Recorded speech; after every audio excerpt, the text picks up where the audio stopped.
আসসালামু আলাইকুম ওয়া রাহমাতুল্লাহ। ইন্নাল হামদুলিল্লাহ ওয়াহদা ওয়াসসালাতু ওয়াসসালামু আলা রাসূলিল্লাহ ওয়া আলা আলিহি ওয়া সাহবিহি ওয়া মান আম্মা বাদ।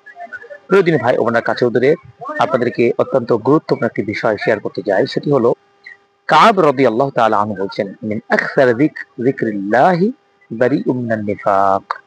অর্থাৎ বেশি বেশি আল্লাহকে জিকির করলে, আল্লাহ স্মরণ করলে ব্যক্তি তার নেফাকি থেকে নিজেকে মুক্ত করতে পারে। আজকে আমাদের সচরাচর আমরা প্রচুর গাফেল, অমনোযোগী, ইবাদত থেকে অনেক দূরে থাকি। এজন্য আমরা আমাদের গাফেল, অমনোযোগী, অলসতাকে দূর করে আমরা আল্লাহ তাআলার প্রিয় বান্দা হতে হলে আমরা বেশি বেশি আমরা আল্লাহর জিকির আজকার করব। বিশেষ করে সকাল ও সন্ধ্যায় জিকির করব।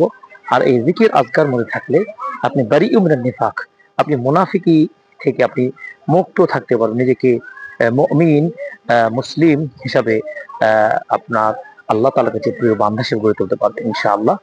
আসুন, আপনাদের জন্য নসিহা হলো আমরা বেশি বেশি আল্লাহ তাআলা জিকির আজকার মধ্যে সময় কাটাবো। আল্লাহ আমাদের তৌফিক দান করুন, আমিন।